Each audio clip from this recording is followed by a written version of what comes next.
Good afternoon sa inyo lahat at welcome pa rin dito sa Pwersa Balita at Radyo Kalusugan.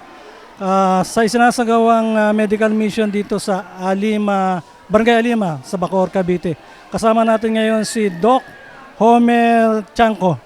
No, kasama siya sa nagbibigay ng assistance doon sa mga mahihirap nating mga kababayan na nangangailangan ng medical attention. Magandang hapon, Doc. Hi, good afternoon, sir. Maraming salamat sa Kalikasan Kalusugan, Radyo Kalusugan, sa pag-invite sa akin at makapagbigay service dito sa mga mamamayan natin dito sa Alima, Barangay dito sa may Bacoor, Cavite. It's our pleasure to help the people. So, Doc, pang ilang attend nyo na rito sa medical mission?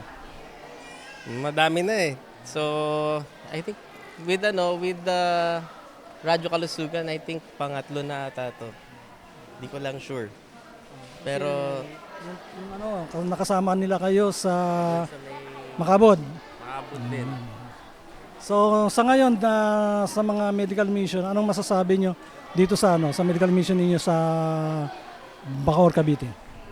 Ang masasabi ko, marami din talagang nangangailangan ng mga gamot dahil ang mga sabi ng mga pasyente, minsan hindi din daw available sa health centers yung mga gamot na piniprescribe sa kanila. Yung iba nagpapa-maintenance ng gamot, yung iba may mga kailangan talaga na gamot na ubo, sipon, lagnat. Yung mga iba kailangan talaga ng yung mga basic services, kung isipin yung mga vitamins, wala din silang natatanggap. Kaya malaking bagay daw sa kanila na nakakatanggap sila ng mga importanteng mga vitamins, minerals, pang-prevent ng sakit.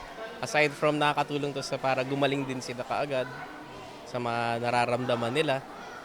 And siguro yung accessibility sa medical services, baka ang nangyayari parang tingin ko nagtitipid yung mga ibang mga tiga rito kaya hindi na nila nagagawa na magpatingin sa mga doctors. Malaking bagay din daw na nakakapagpunta rito, nakakapagtanong sila kung tungkol sa kalusugan nila, paano ba nila address yung mga problem na ito.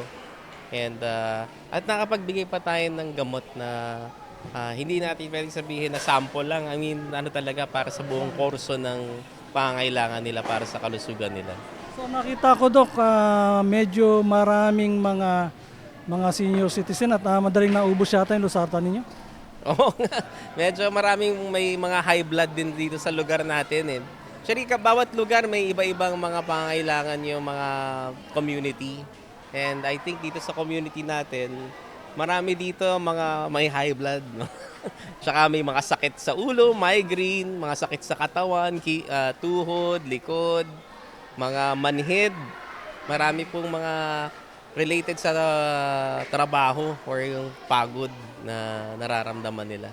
Na hindi kasi sila nakakakuha ng mga gamot, kaya napapabayaan din in time. Kaya siguro nagbi-build up na yung mga sakit nila. Nagkaroon na ng high blood, may mga nararamdaman sa puso. Mga komplikasyon. Hindi pa naman po siguro. Pero may isa po tayo dito na bigyan po yung may na-stroke siya. So meron tama-tama meron nga tayong gamot dito yung para sa stroke, yung acute stroke.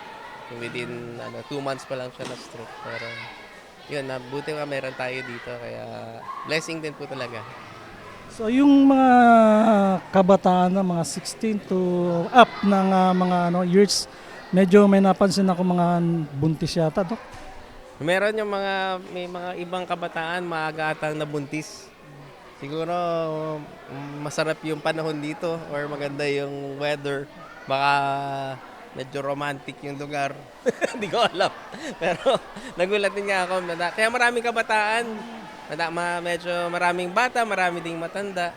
Sa mga kabataan, anong mga sakit na na-encounter nyo para sa mga anak nila?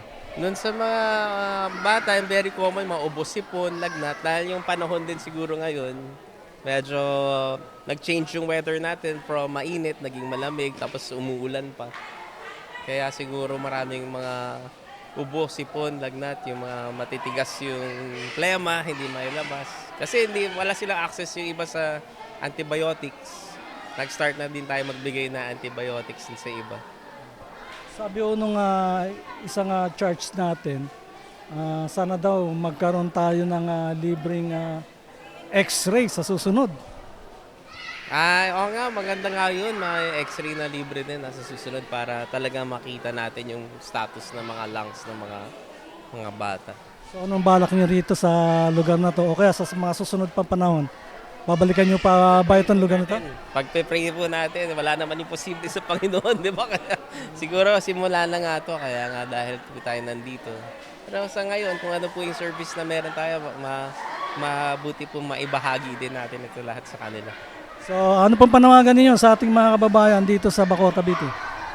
Well, pangalagaan niyo yung inyong mga katawan and lagi po tayong magdasal sa Panginoon sa lahat naman ng mga bagay sa Kanya naman po lahat galing. Kung may hilingin po tayo sa kanila, ipagdasal lang po nating mabuti sa ating Panginoon at magkakaroon din ng answer yan. Tulad po nito, nakipag-coordinate ako with Sir Marcelino Torres. Siya yung sa part dun sa church nila. Actually, 3 years ago pa nila itong hinihingi medical mission na to. And through the coordination with Sir Fred Boyles, naging totoo na siya after pandemic pa nangyari. Kaya blessing mo talaga. Sabi ko nga, sa patuloy nilang pagdadasal, tuloy-tuloy na po na yung makakapagbigay ng mga serbisyo. Hopefully, maging mas regular din nga po siguro ito. Marami pong salamat, Doc Homer. God bless po. Maraming salamat din po. Pleasure ko po na makapaglingkod sa Panginoon at sa mga tao dito. Okay po. God Ayun. glory po. Thank you po. Yan si Doc Homer Chanco.